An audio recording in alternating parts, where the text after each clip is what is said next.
where we're at. All right. Today is our Monday Forms Day. I need to come up with some catchy catchphrase for forms and Mondays because it doesn't flow very nicely. So I need to come up with something for that. But anyways, our calendar said that we're covering the repair request, the seller response to the repair request, the addendum, and the amendment today. So we're going to dig in. We're going to start with our addendums. We're going to talk about the difference between the addendum and the amendment, when the appropriate time is to utilize them. And then we'll dig into the repair requests again so that you can see what those look like. Any questions before we get started? Nope. Fabulous. All right. And as always, if you have any questions, feel free to unmute yourself. You can just interrupt me. You can raise your little hand there in Zoom world, or you can throw it over in the chat box as well. Any of those are good ways to interact. So the addendum, so we have two forms in our car forms library. Up until probably about 5 years ago, nobody knew there was a second form. We all use the addendums for everything. Need a price change or need a, price reduction on a contract, we do an addendum. Do we need to add a credit? We do an addendum. Do we need to make changes? We do an addendum. And then CAR made us aware, because they made some changes to some forms, that there is this form called an AEA, an amendment to the existing agreement, which is what really should be used for anything that changes once the contract is solidified. So once we have a fully executed contract, anything that gets changed in that contract, the NHD said seller to choose, and now you're clarifying or you're specifying what company it's going to be with. We're adding credits for the buyers. We're doing a price adjustment. It's all going to be on that amendment to the existing agreement. Our addendums, which is what you see on the screen right now, an addendum is used for clarification purposes only. Okay, so when might we use an addendum? Anybody got an idea or a suggestion?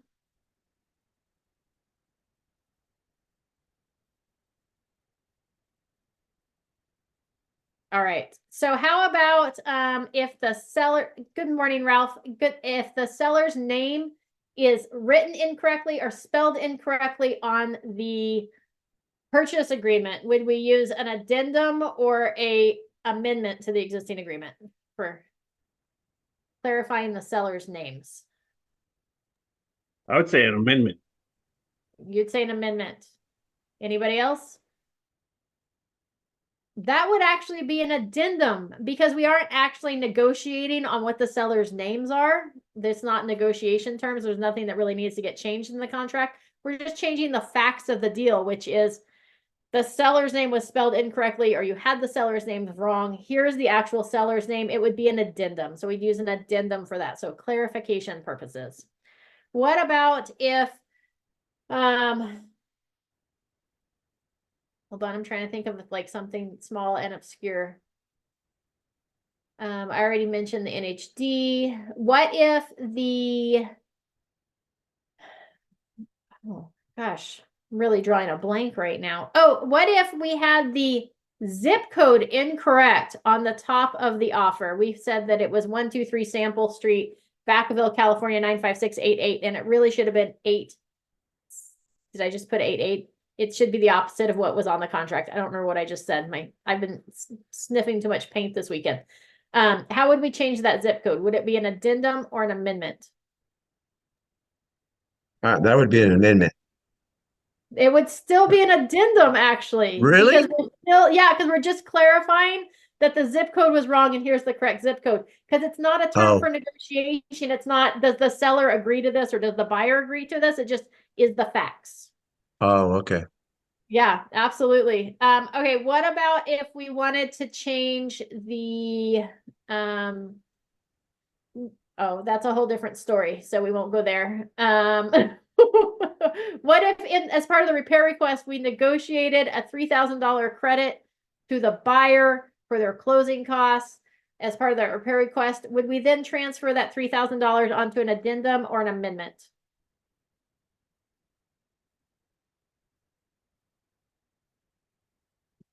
I won't be afraid. I'm going to do an amendment. Amendment, exactly. So if we're adding a credit, we're changing the amount of a credit, that's an amendment, because we're amending the existing agreement. That's something that both parties have to agree to. All right, fabulous. Welcome, Bree. So here is our addendum. Let's cover it real quick. At the top, we're going to put in a number. There's going to be sequential. So it's going to be addendum number 1, then addendum number 2, then addendum number 3. Some agents try to get really creative and they're like, well, if we call it addendum number A and we had addendum number 1, then the lender's not going to ask for addendum number 1. They'll just think addendum number A is the first one.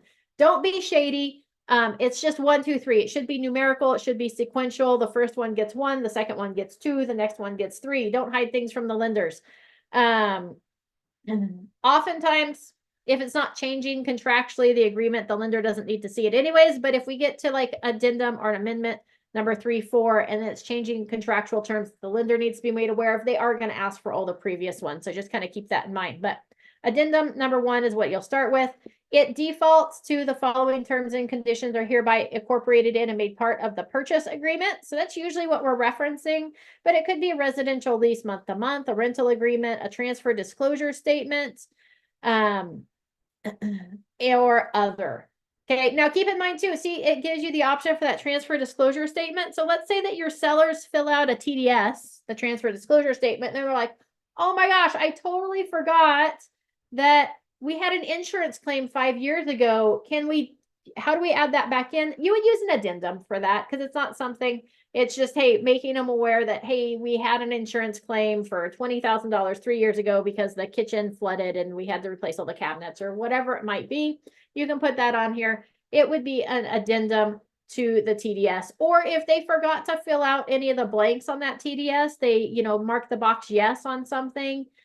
They didn't put an explanation in there because you didn't send it through Glide, and then they signed it, and then we've sent it over to the buyers for signatures. And now the buyers are asking for an explanation. We would do that on an addendum as well. So just kind of keep that in mind as well. You're going to put the full address on this form here. Oh, and then we're going to put the date. So remember, it's going to be the pre-printed date in the upper right or left-hand corner of the first page of most documents. If the document that you're referencing doesn't have a date up there, then you would put the date of the signatures of the other party, or the first signature on there. Here's where you put your property address in there. Put the full property address. I don't think I state this enough. Make sure that you put, on your street address, like 1, 2, 3 sample street, drive, court, lane, because there's oftentimes like 1, 2, 3 sample street and 1, 2, 3 sample court. So it's super important that you put that suffix at the end, the city, the state, and the zip code. That would be another case where you'd use an addendum if you put like 1, 2, 3 sample and then you didn't put street or drive, and then now we need to clarify the actual address of the property. Addendum would be used to do that. You're going to put in your buyer's names here, the seller's names here. The buyer or tenant or seller landlord are referred to as the parties. And then here's where you would put whatever terms in here that you're using to clarify. So remember, this is used for clarification purposes. Another instance where I would use this is maybe I've got a contract that I'm submitting, an offer, where I've got a contingency for the sale of the buyer's property. The COP form, it's not very in-depth at the information that goes on there. It just does time frames. So on an addendum to a COP form, I might include that with my offer, just clarifying like, here's our plan for marketing the buyer's property, or here's what we're going to come on the market on, or here's how we're going to get it sold. Whatever the case might be that would help the seller to understand where we're at with that buyer's property, I might put that on an addendum and submit it with the offer. Okay. So you can put any terms in there. The foregoing terms and conditions are hereby agreed to, and the undersigned acknowledge receipt of this copy addendum. So remember, this is an addendum, so nobody gets the ability to be able to accept or reject it. We just sign that we've seen it and we acknowledge it. Okay, that's part of the reason that we have the AEA, the amendment versus the addendum. So addendum is used for clarification. It's a pretty simple form. Any questions about that addendum?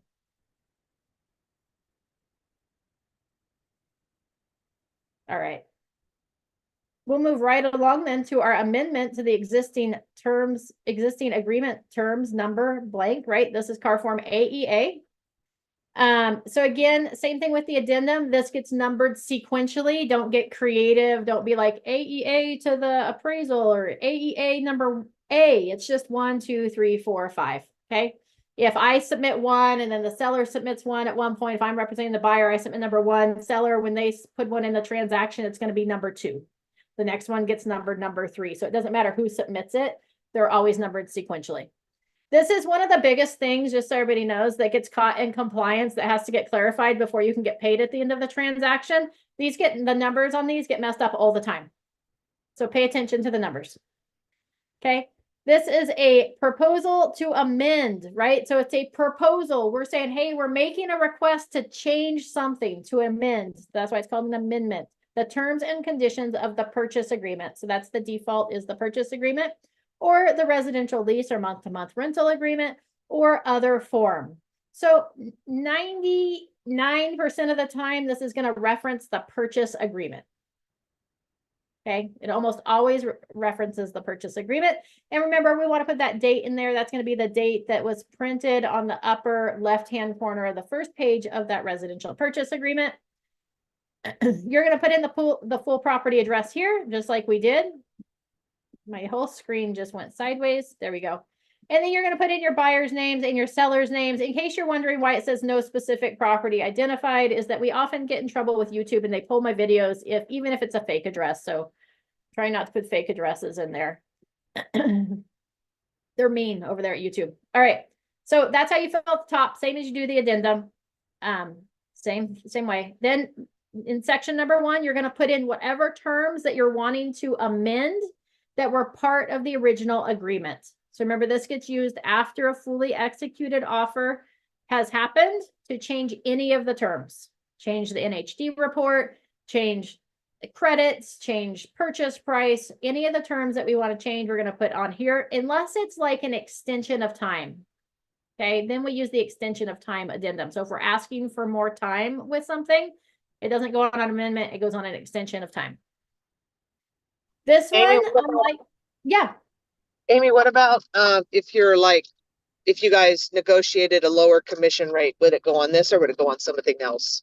That would go on something else. That would go on your modification of terms. So if you negotiate a lower commission amount with your clients, right? So either your listing agreement, you've decided you're reducing the commission or making a change to the commission, either up or down, or with a buyer representation agreement, your BRBC, those changes are between you and the client. So those would be done on a modification of terms, an MT form. It actually has a much longer name than that now, but if you search MT, it'll come up.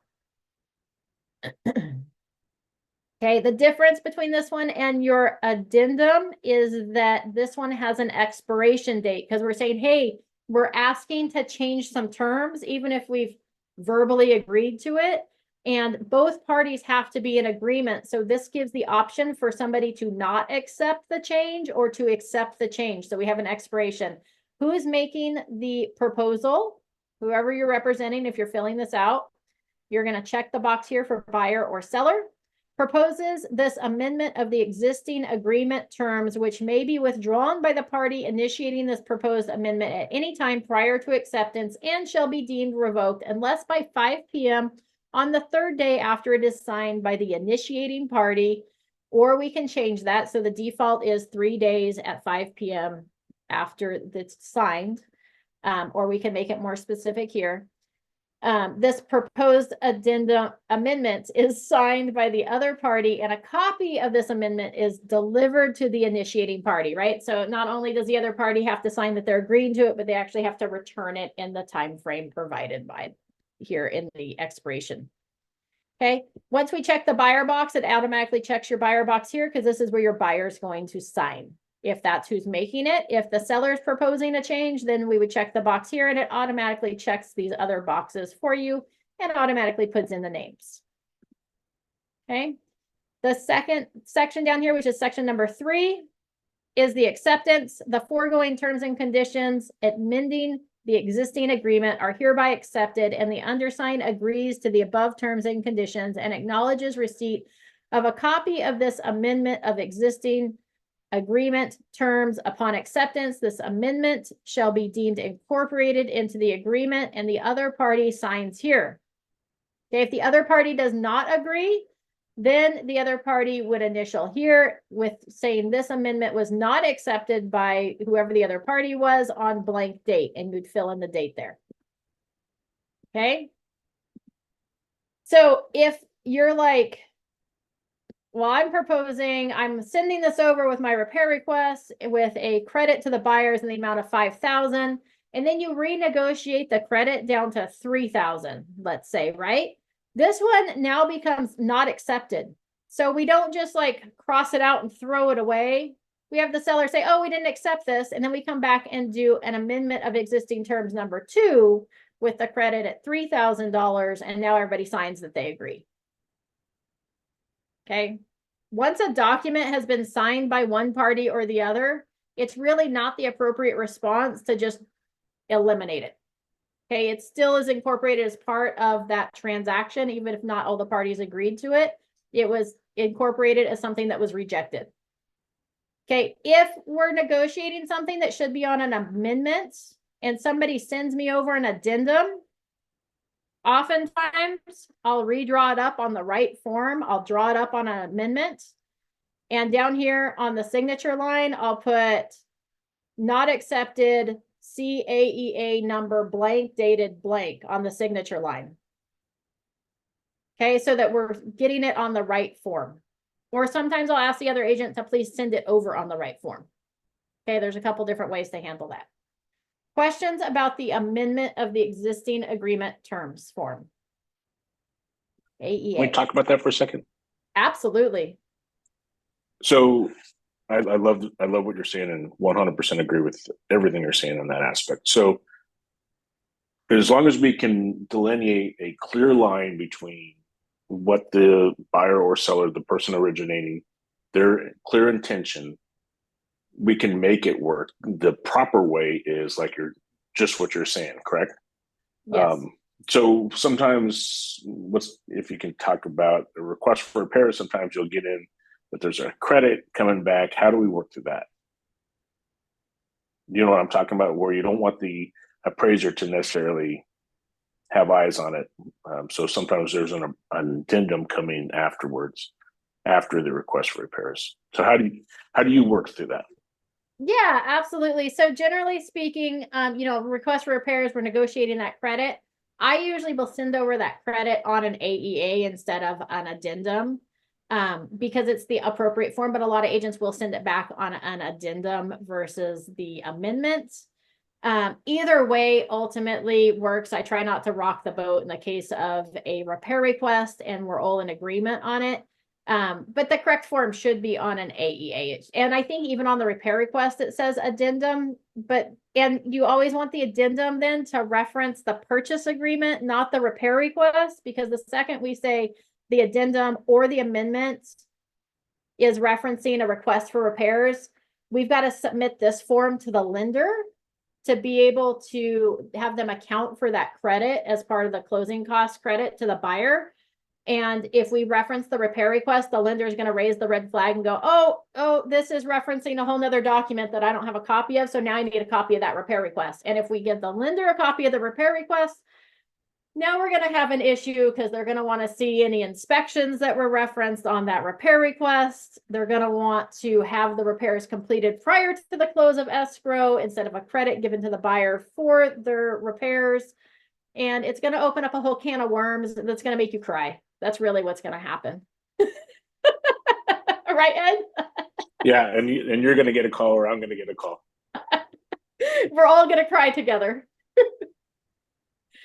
Anytime the repair requests, they're totally appropriate to have in a transaction. It's okay to negotiate repairs between the buyer and the seller. It's okay to negotiate credits for those repairs in lieu of the repairs or a reduction in the price in lieu of repairs.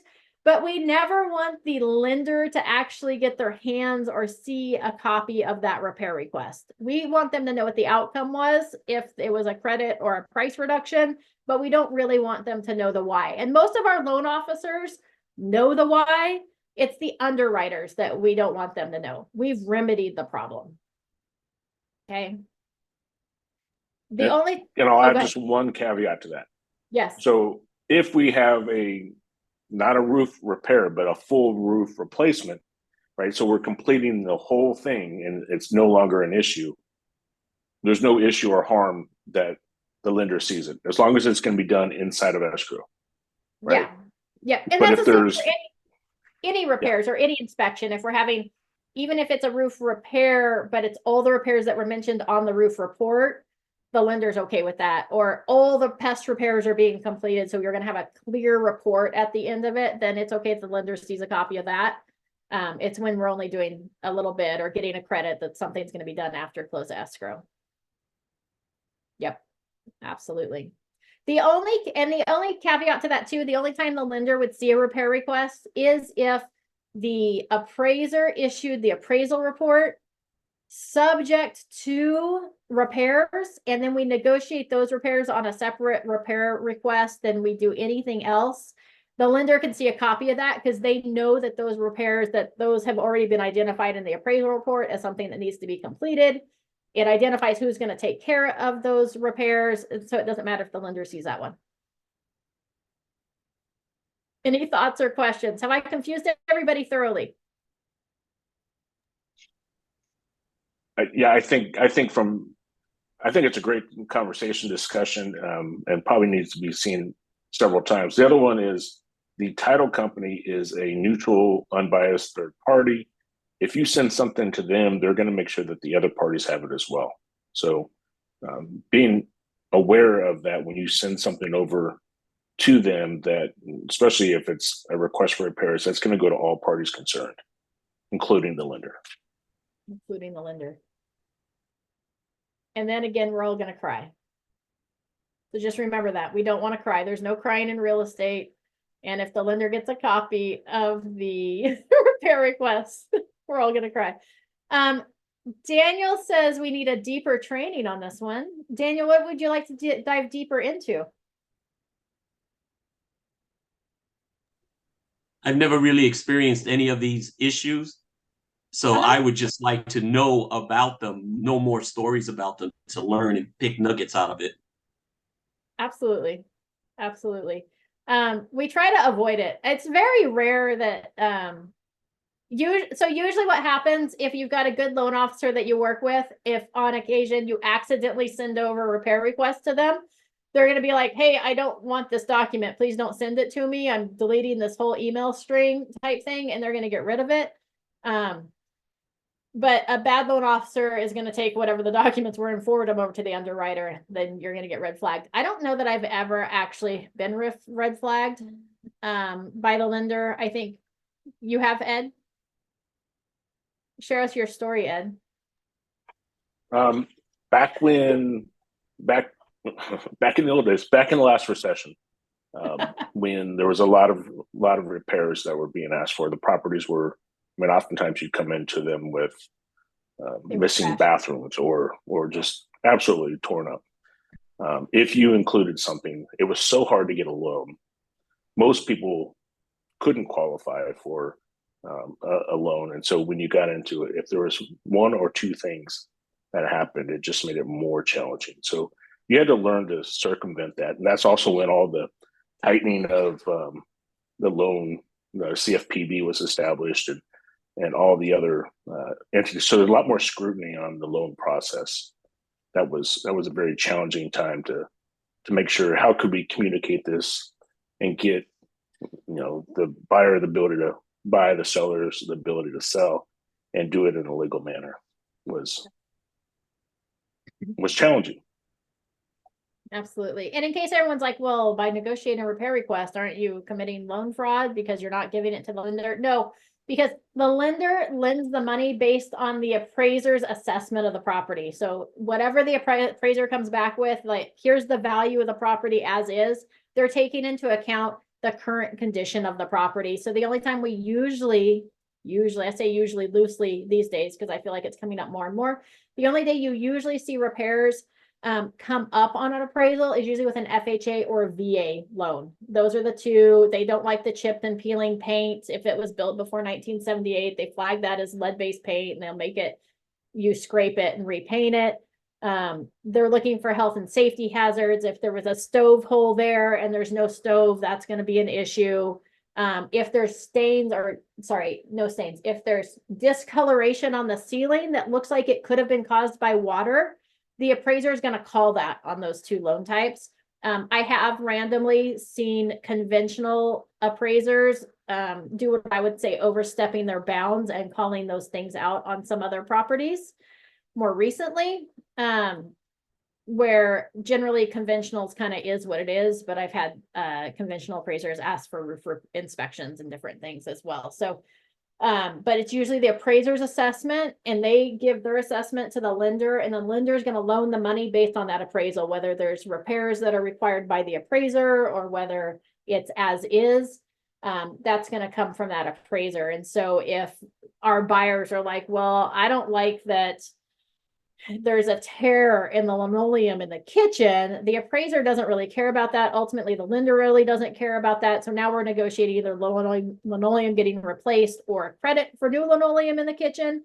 That's really between our buyer and our seller, and the lender really doesn't care about that information. So that's why we don't give them a copy of that repair request. If they fix linoleum prior to close, that's what we're verifying with our verification of property condition inspection 5 days prior to the close of escrow, that the repair was completed appropriately. And if we negotiate a credit, the seller just needs to know, or the lender just needs to know that there's a credit coming towards the buyer's closing costs.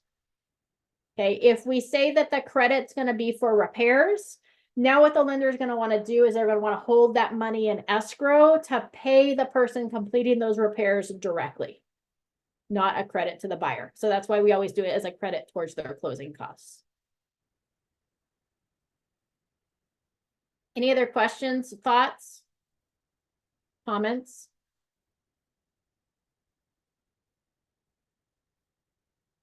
All right, so we have our addendum, which clarifies an item, right? We're adding clarity to something.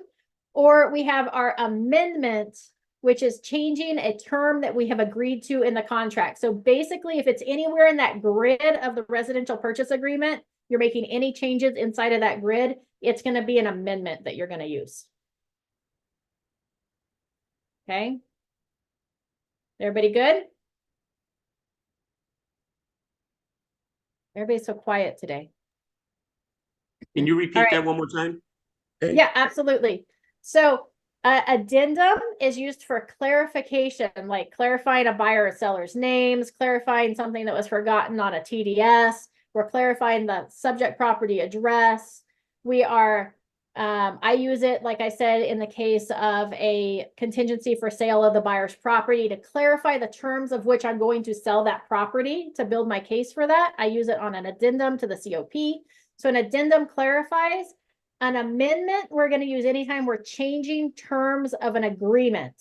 Okay, so what that looks like is on your residential purchase agreement, your first like 3 pages have the grid, section 3, where we put all the terms of the agreement. If we're changing anything that you're going to find in that grid, you're going to do it on an amendment to the existing agreement. We're changing terms. Thank you. Yeah. Can you go back up to the amendment as well? Or not the amendment, but the addendum. Addendum. So if you go up to the top so when we are submitting an offer, right, and we have an addendum tied to the residential purchase agreement, that becomes, in fact, the residential purchase agreement, that addendum does. So any terms that are put on there.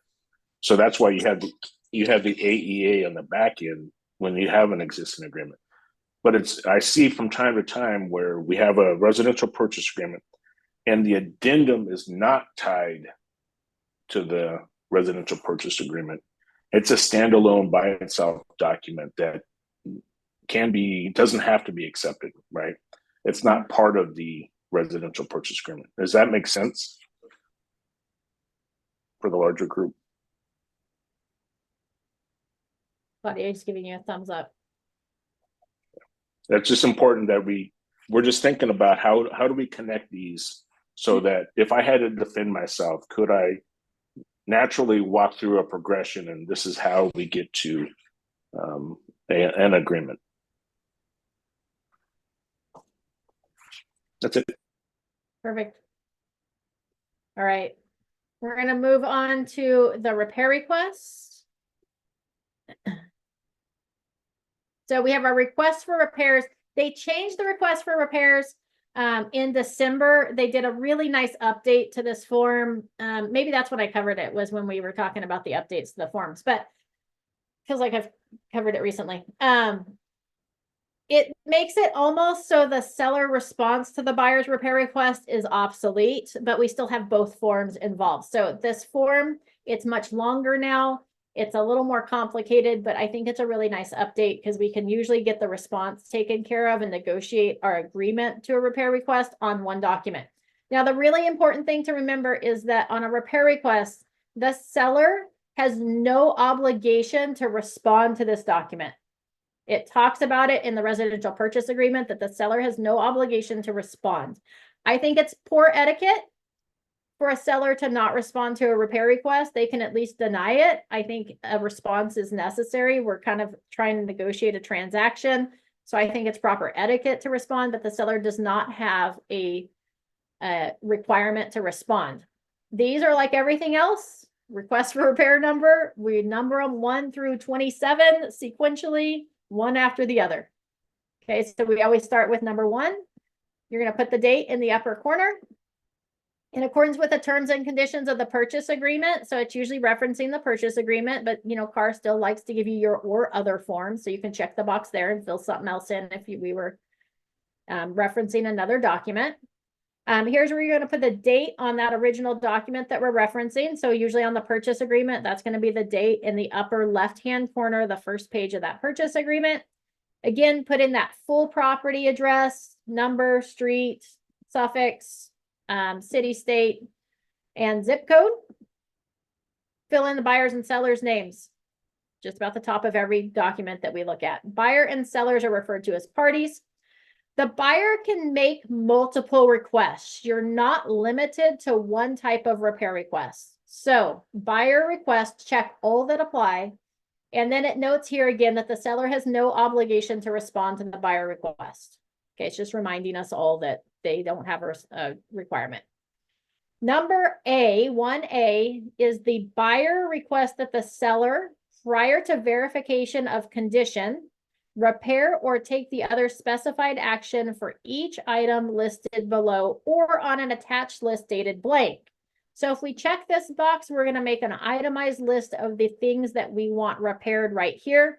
I think it's super handy that if you're trying to be specific, that we reference the inspection report, the item on the inspection report, so they can see specifically what it is that you're asking to be repaired. And keep in mind too, that per the residential purchase agreement, the seller just has to complete the work in a quality workmanship-like manner. They aren't required to use professional or licensed individuals. So if you would like them to use a professional or licensed individual, you need to specify that in your repair request. Okay.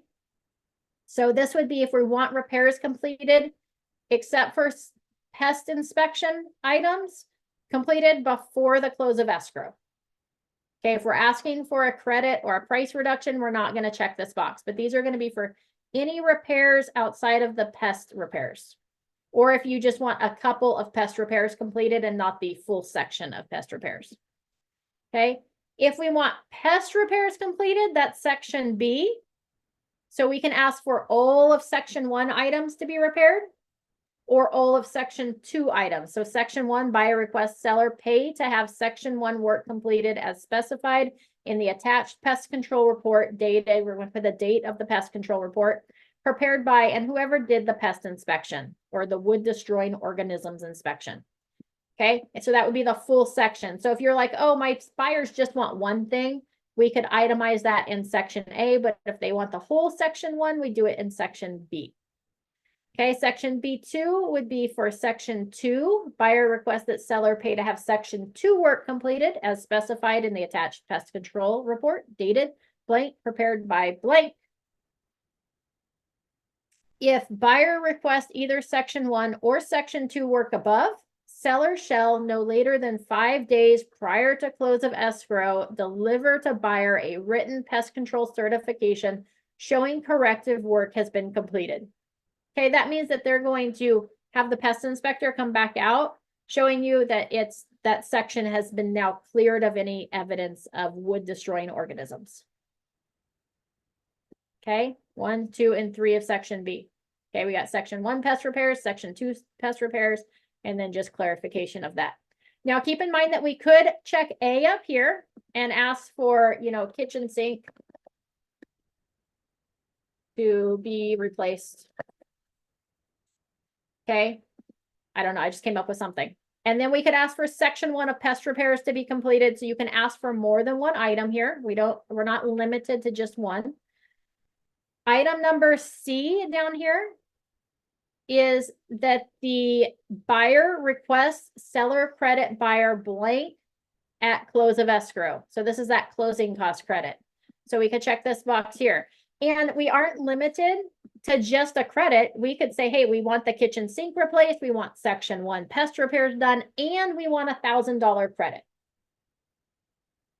Okay, or we could just lump it all into a credit. Any credit included in this paragraph is separate from and shall not reduce or supersede any other credit in the agreement unless otherwise agreed. What does that mean? That means if we already negotiated a $7,000 closing cost credit with the offer acceptance, this is going to add to it, not modify that, not reduce it or change it. Okay, that credit stands on its own. This is going to add to it. Credits need to be disclosed to the buyer's lender, and total contractual credits may be limited pursuant to the agreement. Total credit amount may not be enough to remedy all defects or repairs. Okay, any questions so far on A, B, or C?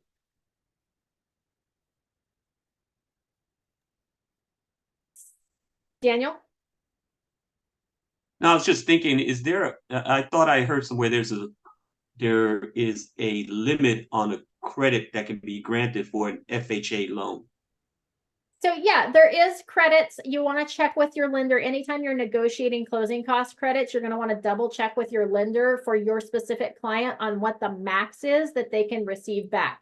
FHA maxes out on the credit from a seller to a buyer at like 3 or 4%. I don't remember anymore, but oftentimes the actual buyer cannot receive more back than what they have in actual closing costs. So if they only have $10,000 in closing costs and we negotiate a $12,000 repair request or credit to the buyer, the buyer's only going to be able to utilize $10,000 of that in those actual credits. The additional credits, that additional $2,000 that we negotiated that now the buyer can't use, it goes back to the seller.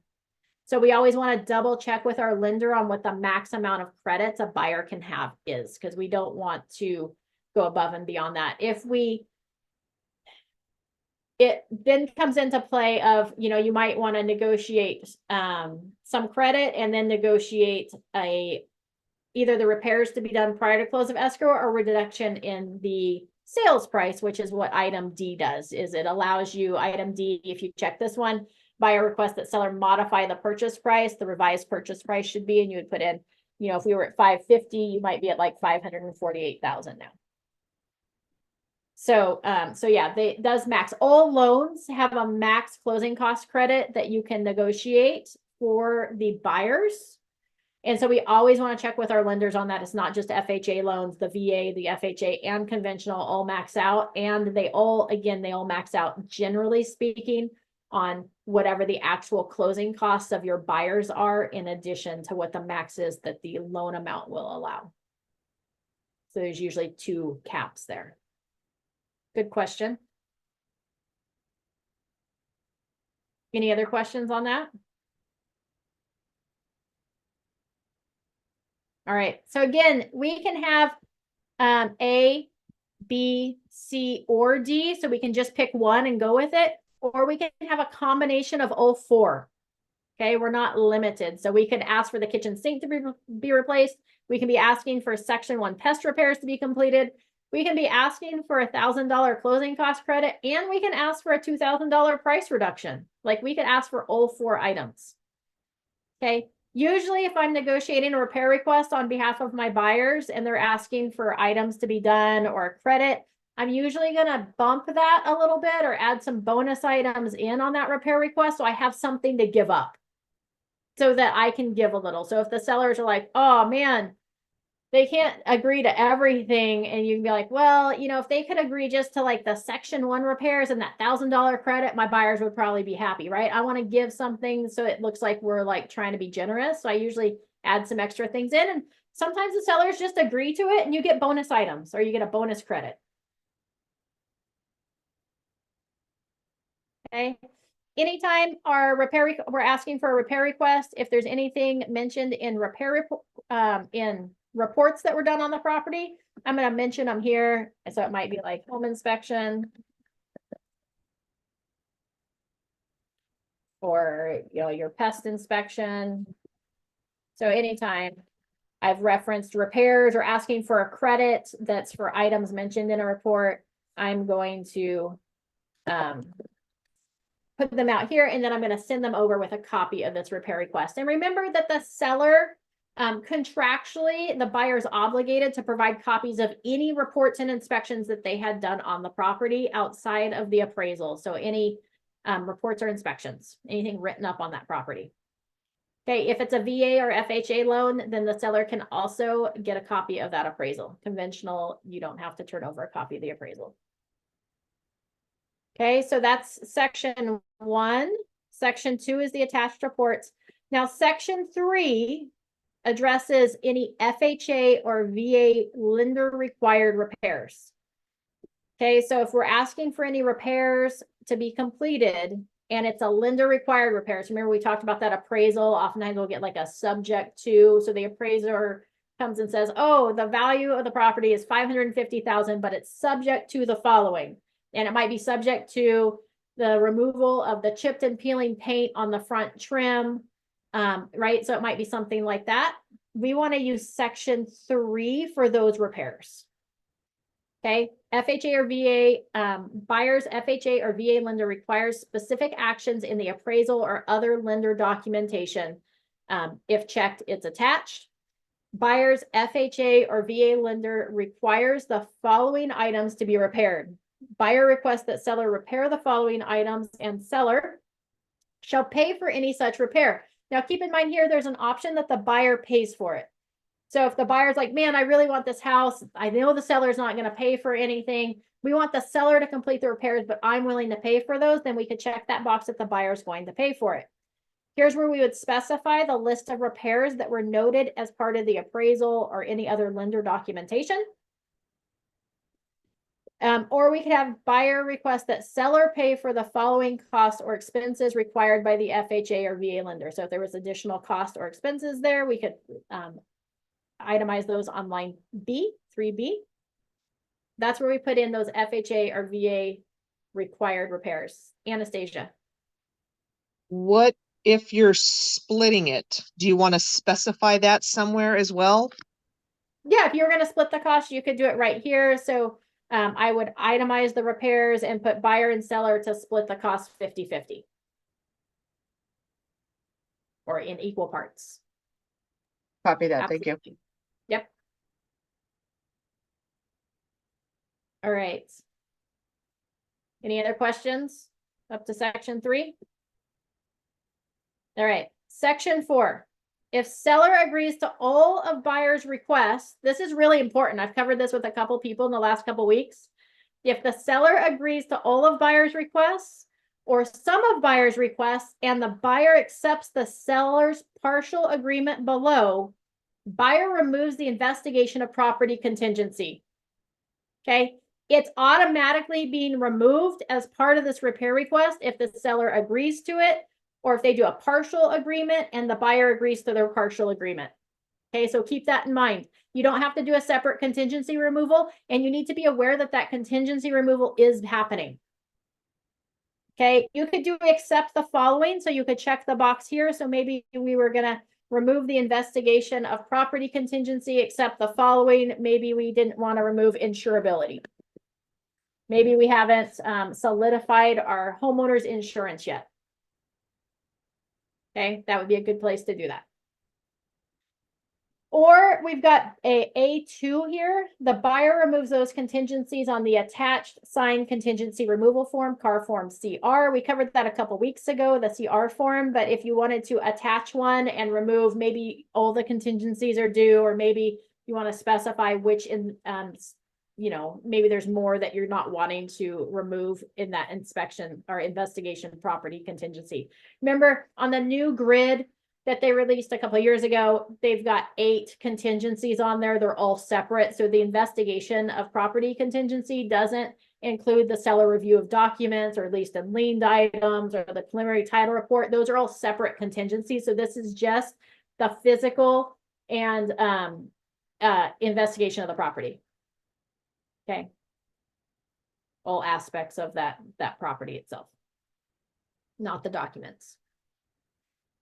Okay, so 5 is the expiration, right? We're submitting something to the sellers to try to get a response from them. So it's got an expiration date on it. So buyer proposes this request for repairs, which shall be deemed revoked unless by 5 p.m. on the 3rd day after it's signed by the buyer or blank day on blank time, the proposed RR is signed by the seller and a copy of it is delivered back to the buyer.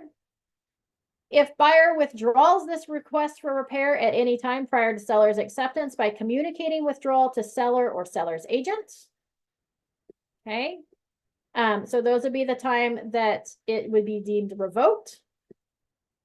6 is the effect of this buyer request. Buyer makes this RR on the terms above and acknowledges receipt of a copy by making this RR. Any previous RR or seller response and buyer reply to a request for repair, RRRR, can no longer be accepted.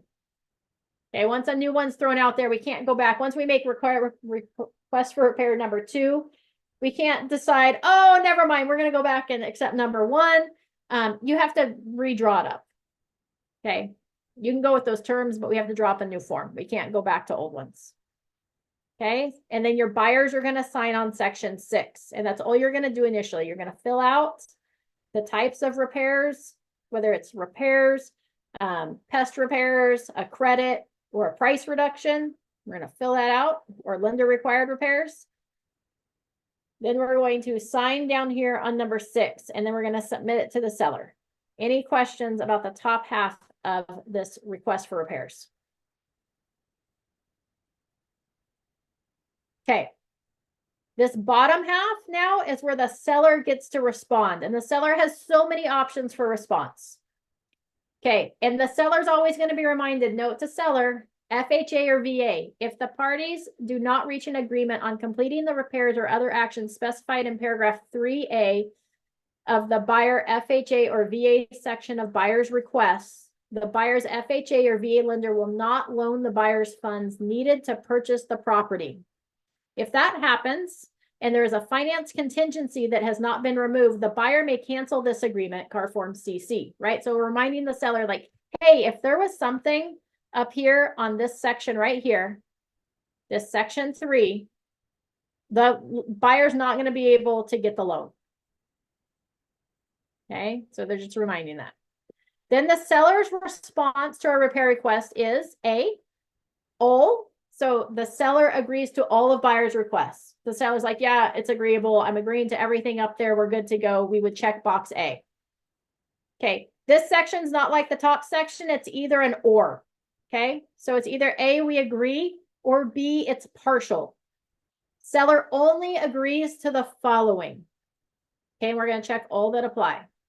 So you've got the seller agrees to the buyer's request, except, so if the seller's like, oh yeah, totally, we'll replace the kitchen sink, we would just check this box. We don't have to write anything. We're saying, hey, yeah, the seller's agreeing to replace the kitchen sink, which is what was written up here on this section. Okay. Then the seller has the option, and that also includes the pest repair. So here the seller's agreeing not only to the kitchen sink, but also to section 1 of the pest repairs that was written. Okay, so if the seller's like, hey, we'll replace the kitchen sink, but I'm not doing section 1 pest repairs, then how we would fill that out is the seller agrees to all of buyer's repair requests except section, oops, if it's CTION, 1 pest repairs. Okay. So now we're agreeing to the kitchen sink, but not section 1 pest repairs. So we're only putting what they don't agree to on this line. Okay. Does the seller agree to the credits?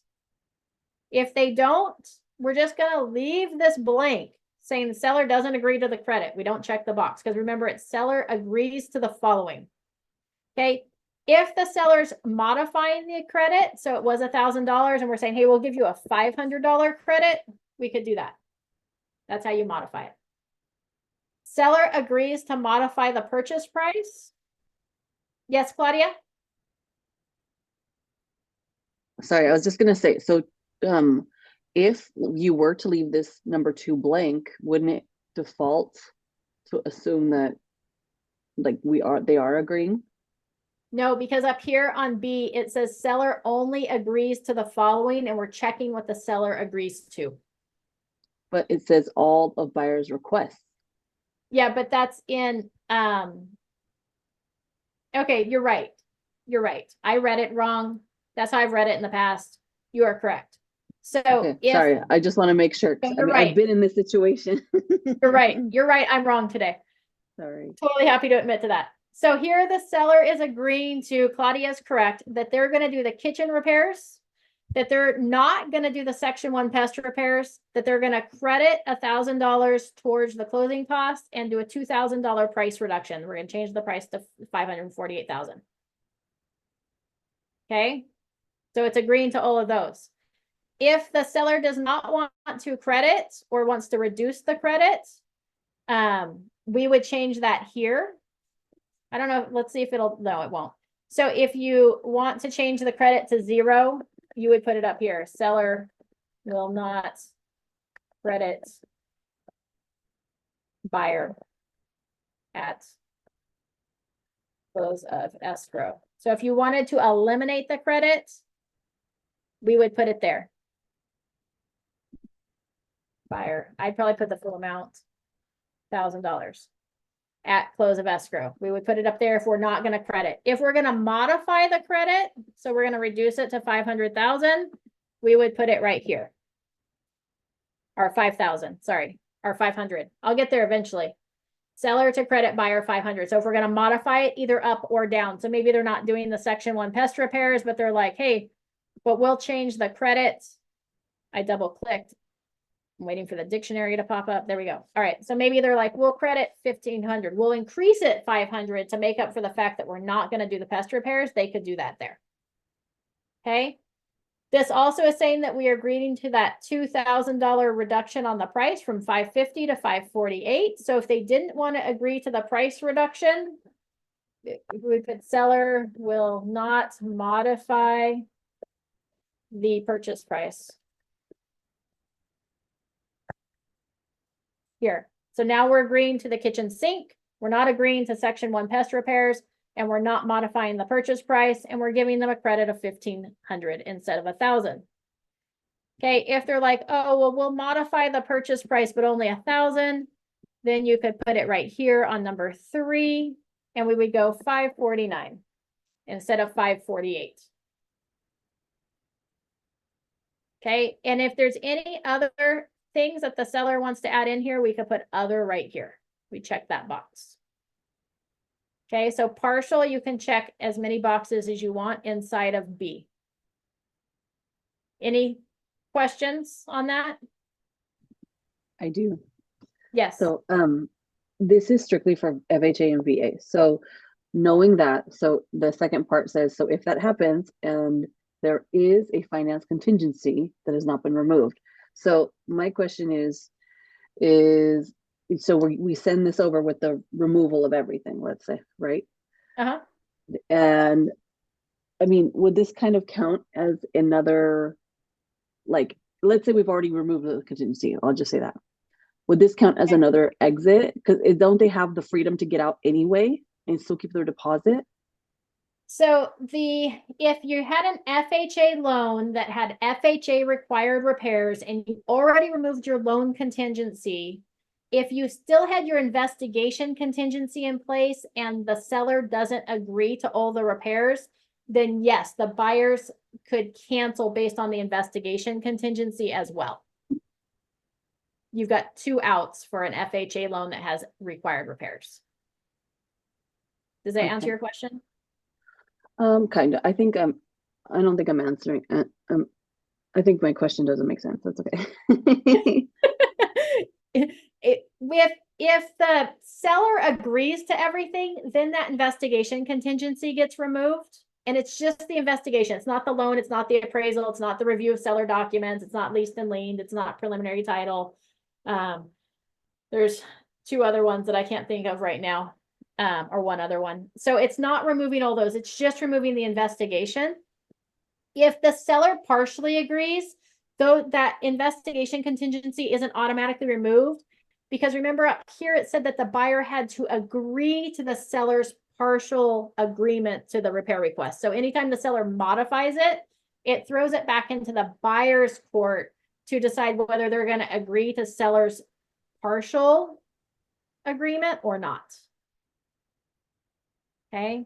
And if it's a VA or FHA loan and you have an investigation contingency and a loan contingency, the buyer can utilize either of those options to cancel the contract if the repairs, if they can't come to an agreement on the repairs. We can cancel either on the investigation contingency or on the loan contingency for a VA or FHA loan where there's lender required repairs. Okay, hopefully that was helpful. Okay, perfect. Additional comments down here. The seller's agreement only applies if buyer removes those contingencies identified on the attached contingency removal form, that's form CR, by signing and delivering within the time specified in paragraph 1D below. So keep in mind here that if we don't check this box for C and the buyer agrees to the seller's partial, then the buyer is still agreeing to up here remove this contingency as specified in section 4A1. Okay, but the seller does have the right to say, hey, not only is the investigation contingency due, but the loan is due and the appraisal is due. So we're going to attach a different CR form asking for all contingencies to be removed. So the seller can do that as part of their repair request, their response to the repair request. Okay. So it's really important to pay really close attention to what the seller is responding with here. I want to echo that with you, Amy. I think this is an area where I think we can make a lot of mistakes, and it's a costly mistake if your clients are not understanding, or if you're not understanding the implications of, if you go back up to the first request for repairs, right? Yeah, just on where you're talking about the insurability, paragraph 4. Oh, right here. So that paragraph 4, if you're not understanding what that means, ask questions on that, because there's ways that I think if you just left it blank and you didn't put anything there, and they agree to, or you know, the buyer making this, if the seller agrees to terms, you're automatically removing that investigation contingency, right? Or if there's partial agreement to terms, obviously the other party, the buyer, has to agree to it, but you are removing that. So maybe that's something that you're cognitively aware of prior to writing that. But you need to have a conversation with your clients. When we do this, this is what's happening. And if your intention is that it doesn't happen that way, you need to prepare for it, like Amy was saying. I just think that that's an area where if you don't understand it, you're going to make a mistake more likely than not. Okay. All right. So down here, back on the seller's agreement, right? Their partial agreement there. So we have A, the seller agreed to all the buyer's requests. B was partial. The seller only agrees to the following. And then we have all these options down here that the seller can respond with. The seller can choose an or. So instead of marking that one, they might go, or the seller responds to the buyer's request on the attached form RRRR. That's the seller's response to the buyer's request for repairs. Okay, that really gives them all the options that are stated here. Now they've moved, they didn't used to have this section on the request for repairs. It was the seller agrees, or they don't agree, or they respond on the attached form. But now they have the option to completely modify the request here. So oftentimes it doesn't go to an RRRR, but I'll show you that form before we close up today. Or they can, buyer's requests are not incorporated into the agreement. Seller responds to the buyer's request on the attached amendment to the existing agreement. No seller signature is required on this RR. So the seller could be like, forget this, we're just going to credit. I'm not going to respond on here. I'm just going to offer him a $3,000 credit. The seller could be like, we're not responding here. We're just going to do it on an AEA and I'm going to offer you a credit. Period. End of story. We could call it a day. Okay, usually what happens is they're going to modify it up here and say, you know, the seller is going to give you a $3,000 credit. They don't agree to anything else. And then we still incorporate that AEA on here for that credit, but they can just respond on an AEA, or the seller does not agree to any of buyer's requests. Done, right? And that's why I think as a seller side of it, it's poor etiquette to just not respond, to just leave it hanging out there, because then it just leaves everybody feeling kind of yucky, versus the seller saying, hey, I'm really sorry, but we're not going to agree to any of your requests. But there's no requirement for the seller to respond on this form. Okay. Seller responds to the buyer's RR on the terms above and acknowledges receipt of a copy by making the seller response. Any previous RR or seller response and buyer reply to request for repair car form RRRR can no longer be accepted. Okay, so anytime we sign this, anything before this, any other documents are become obsolete. Seller signs here. Okay, so we've got our buyer request, we've got our seller response to the buyer's request, and then we come down here and the buyer gets to respond again. Okay, you're like, this is getting long. I know, but it's nice that it's all on one form now. So the buyer responds to the seller partial or conditional agreement. So if the seller responds here and they say, hey, seller agrees to everything, seller signs, we're in agreement, nobody else has to sign or mess with this form. Okay, we don't go on to this section down here. We only go on to this section down here if we mark this box B. Okay, if B is marked and there's changes here, then the buyer needs to review those changes and respond here. So the buyer can accept seller's partial or conditional agreement, or the buyer does not accept the seller's partial agreement. The buyer withdraws the request for repair number. That would be this one right here. So remember, we marked this one number. Oops, I went too far. Oh, no, I didn't. All right, hold on. I think this was number 1. Okay, number 1 right here. So the buyer is going to down here. They're going to withdraw request for repair number 1, and they can make a new request on the attached request for repair number 2. Okay, so either the seller accepts the partial, or they're going to not accept the partial, and they can withdraw the request for repair and make a new one. Buyer responds to the seller's partial agreement on the terms above and acknowledges a receipt of a copy by making this buyer response. Any previous buyer response, seller reply, or seller partial agreement can no longer be accepted. Okay, so if we're like seller accept, our buyer accepts, then we're good to go.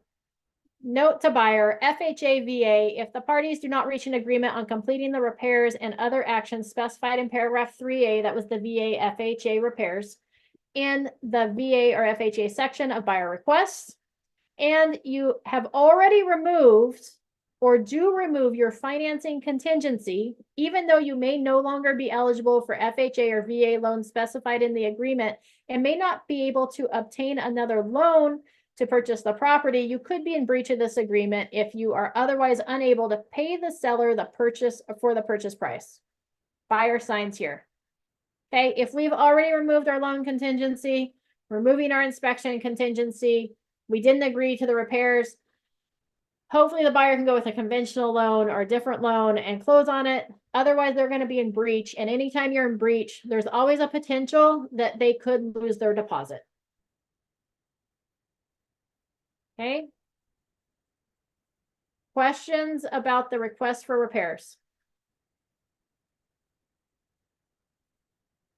It's a really long form now, but I like that it's all on one form. Okay. The other option for repair request is the seller response and buyer reply to the request for repairs. So buyer makes a request, seller checks the box there that, hey, we're responding on the attached RR form.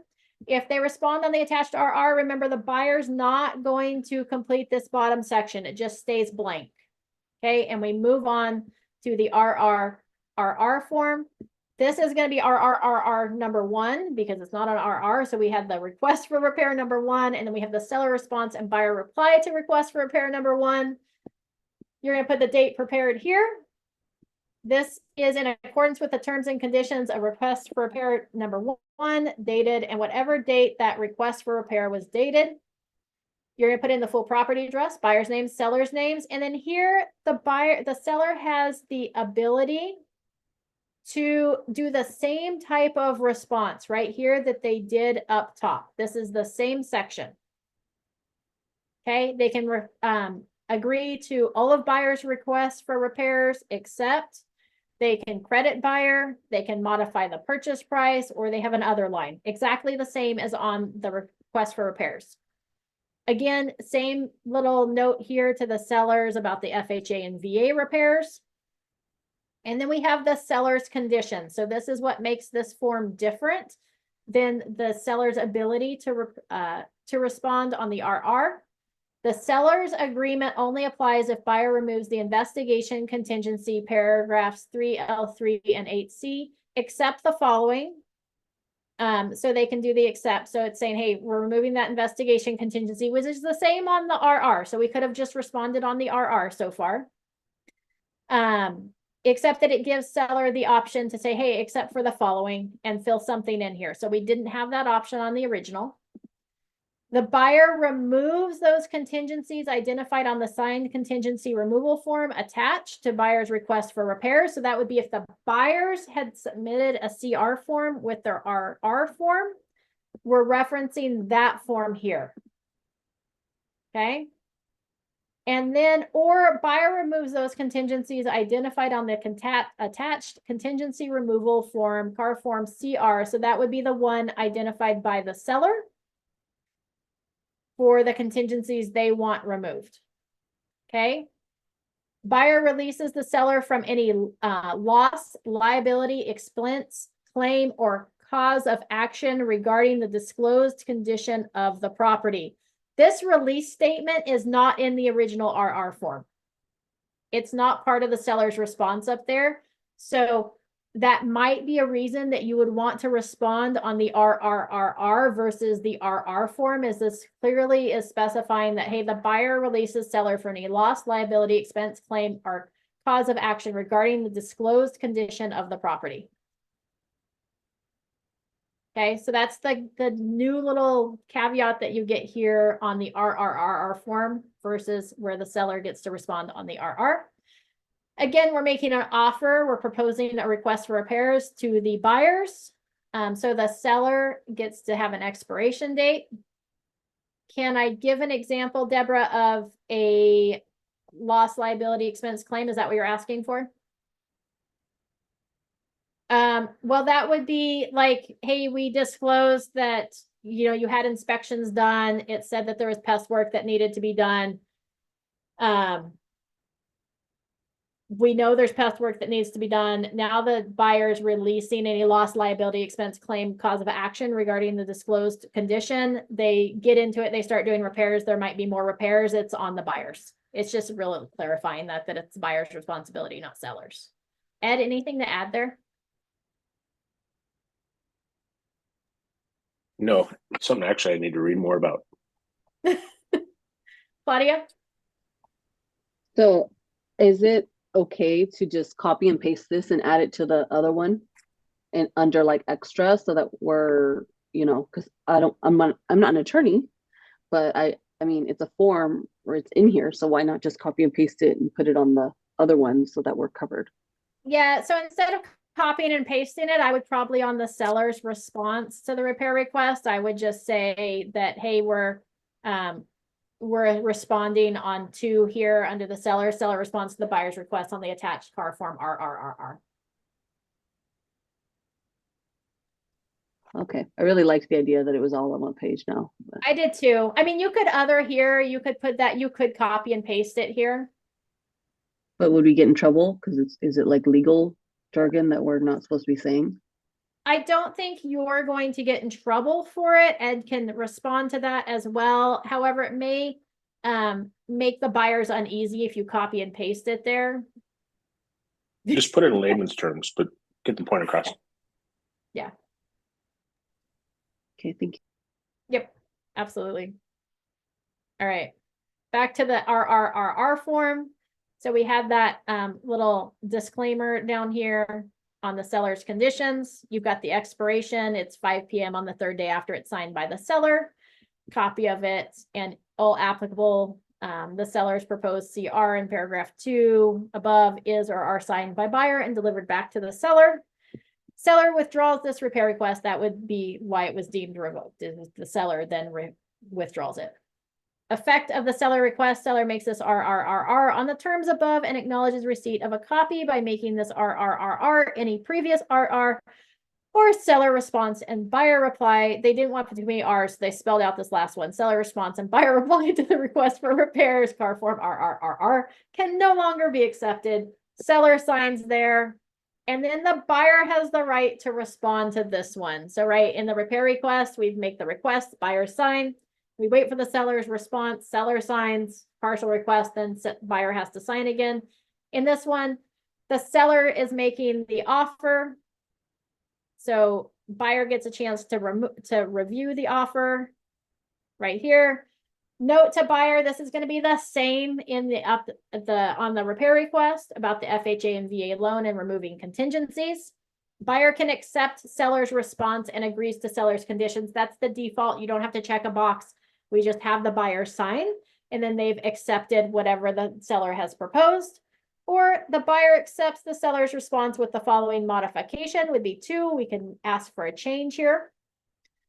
Provided seller agrees to the buyer's modification, buyer agrees to seller's condition. This RRRR, including buyer modification, shall be deemed revoked unless by 5 p.m. on the third day after it's signed by buyer. The proposed RRRR is signed by the seller and a copy is delivered to buyer or buyer's authorized agent.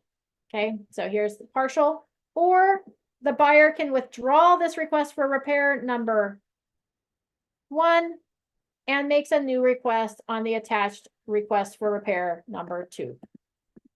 Okay, so those are your 3 options. Either we accept it, we partially accept it, or we withdraw and we submit a new one. Buyer replies to the seller's RRRR on the terms above and acknowledges receipt of a copy. Buyer signs there once they make their response. If the buyer accepts the response with the modification, so item 2, then the seller has to sign again. They either have to agree to the buyer modification and sign or not agree to the modification and sign. And if they don't agree, then the buyer may submit a new request for repairs. So many options. Questions, thoughts, comments?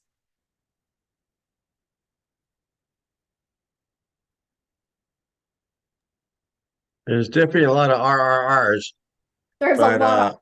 I mean, I think this is a class I you could probably take a couple of times, 3 times, just to get comfortable with everything that's included in what comes with the modifications and everything.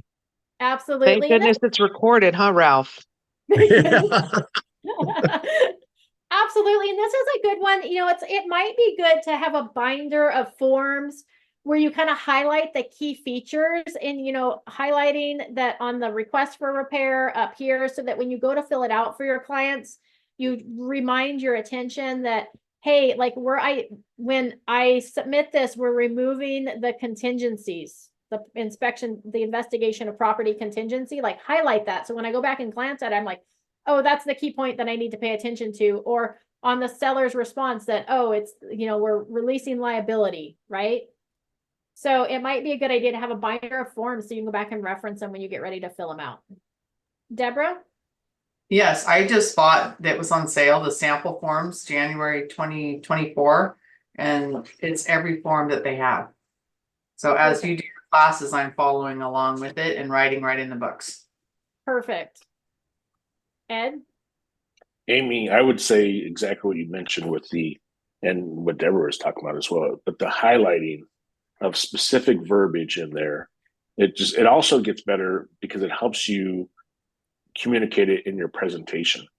So you know the key points throughout the entire form. And I'm talking about every form. Every form. But you know exactly what's going on so you can communicate that. Yeah. We got 2 Debras there. I don't know if we can see. Oh, I like that it's spiral bound. I could see it briefly.